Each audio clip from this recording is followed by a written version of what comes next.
Rahasia hakikat di balik hikmah surat Al-Fatihah ayat 1. Bismillahirrahmanirrahim. Dengan nama Allah yang Maha Pengasih, Maha Penyayang. Dalam taksirnya, aku memulai bacaan Al-Quran dengan menyebut nama Allah, nama teragung bagi satu-satunya Tuhan yang patut disembah, yang memiliki seluruh sifat kesempurnaan dan tersucikan dari segala bentuk kekurangan, yang Maha Pengasih, pemilik dari sumber sifat kasih yang mengadurakan segala macam karunia, baik besar maupun kecil, kepada seluruh makhluk. Maha Penyayang yang tiada henti memberi kasih dan kebaikan kepada orang-orang yang beriman. Memulai setiap pekerjaan dengan menyebut nama Allah, basmalah, akan mendatangkan keberkahan, dan dengan mengingat Allah dalam setiap pekerjaan, seseorang akan memiliki kekuatan spiritual untuk melakukan yang terbaik dan menghindar dari keburukan. Surat Al-Fatihah dimulai dengan basmalah. Ada beberapa pendapat ulama berkenaan dengan basmalah yang terdapat pada permulaan surat Al-Fatihah. Di antara pendapat itu yang termasyhur ialah: 1. Basmalah adalah ayat tersendiri diturunkan Allah untuk jadi kepala masing-masing surat dan pembatas antara satu surat dengan surat yang lain. Jadi dia bukanlah satu ayat dari Al-Fatihah atau dari surat yang lain yang dimulai dengan basmalah itu. Ini pendapat Imam Malik beserta ahli qiraah dan fuqaha ahli fikih Madinah, Basra dan Syam, dan juga pendapat Imam Abu Hanifah dan pengikut-pengikutnya. Sebab itu, menurut Imam Abu Hanifah, basmalah itu tidak dikeraskan membacanya dalam salat.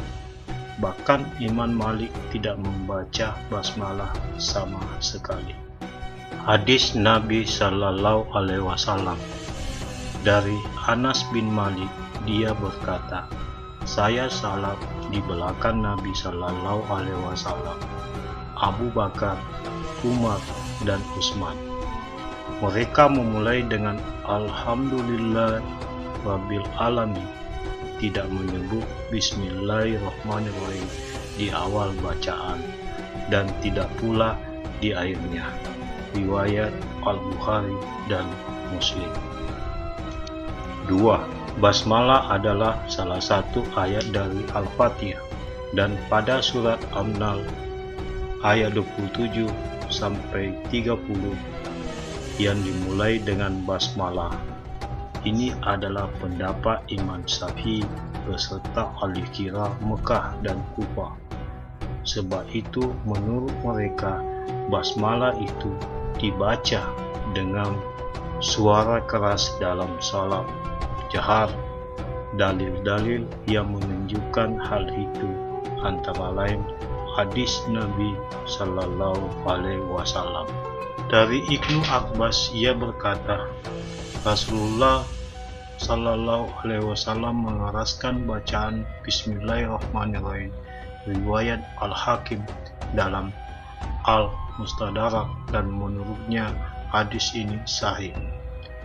Dari Ummu Salamah, katanya, Rasulullah Sallallahu Alaihi Wasallam berhenti berkali-kali dalam bacaannya Bismillahirrahmanirrahim, Alhamdulillahirabbil alamin, Ar-Rahmanirrahim, Maliki Yaumiddin. Riwayat Ahmad, Abu Dawud, Ibnu Huzaimah, dan Al-Hakim. Menurut Ad-Daruqutni, sanad hadis ini sahih. Abu Hurairah juga salat dan mengeraskan bacaan basmalah. Setelah selesai salat, dia berkata, Saya ini adalah orangnya yang salafnya paling mirip dengan Rasulullah. Muawiyah juga pernah salaf di Madinah tanpa mengeraskan suara basmalah. Ia diprotes oleh para sahabat lain yang hadir di situ. Akhirnya pada salaf berikutnya Muawiyah mengeraskan bacaan basmalah. Kalau kita perhatikan bahwa sahabat-sahabat Rasulullah Sallallahu Alaihi Wasallam telah sependapat menuliskan basmalah pada permulaan surat dari surat Al-Quran, kecuali surat At-Taubah, karena memang dari semula turunnya tidak dimulai dengan basmalah, dan bahwa Rasulullah Sallallahu Alaihi Wasallam melarang menuliskan sesuatu yang bukan Al-Quran agar tidak bercampur aduk dengan Al-Quran, sehingga mereka tidak menuliskan amin pada akhir surat Al-Fatihah.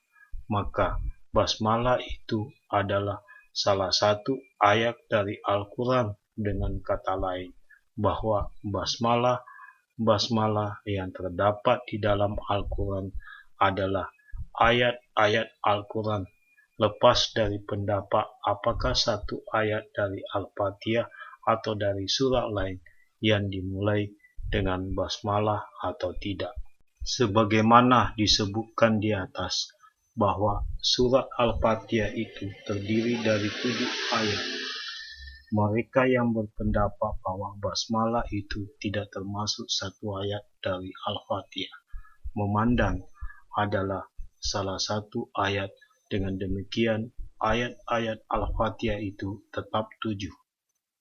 Dengan nama Allah, maksudnya, dengan nama Allah saya baca atau saya mulai. Seakan-akan Nabi berkata, saya baca surat ini dengan menyebut nama Allah, bukan dengan menyebut nama saya sendiri, sebab ia wahyu dari Tuhan, bukan dari saya sendiri.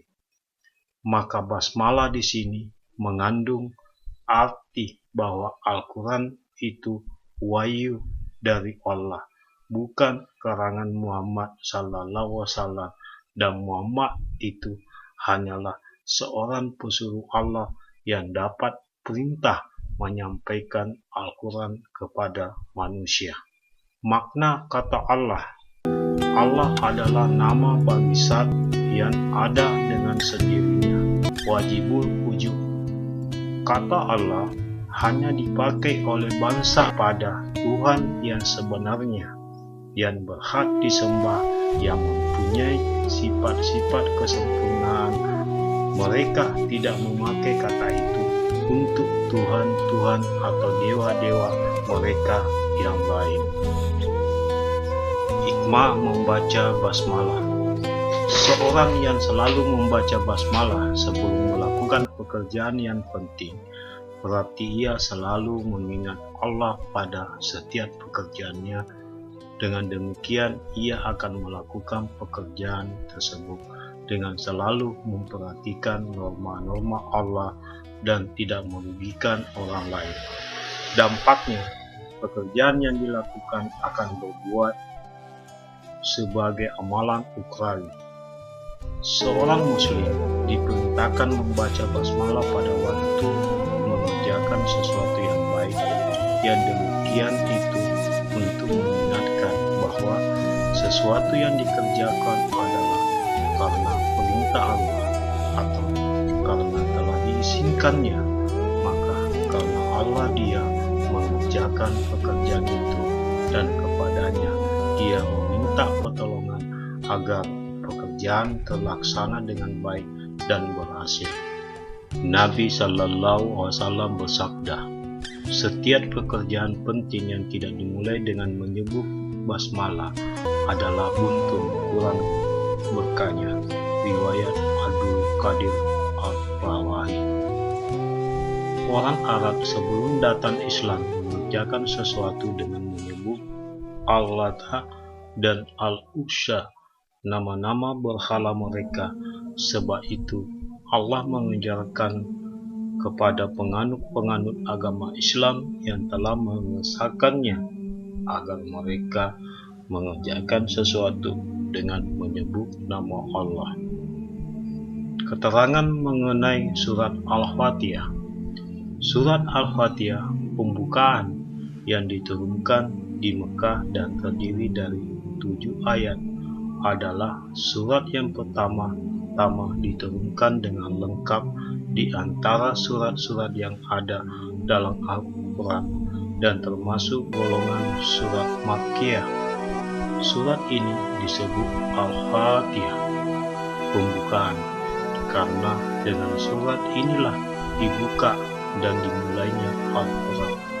Dinamakan Ummul Quran, induk Al-Quran, atau Ummul Kitab, induk Al-Kitab, karena dia merupakan induk dari semua isi Al-Quran, dan karena itu diwajibkan membacanya pada tiap-tiap sembahyang. Dinamakan pula As-Sahul Maksari, 7 yang berulang-ulang, karena ayatnya 7 dan dibaca berulang-ulang dalam sholat. Dukung channel ini, akan update informasi edukasi pengembangan dan pengenalan diri dalam kehidupan semesta alam, atas petunjuk hidayah dan rahmatnya menuju kebahagiaan dan keselamatan dunia akhirat.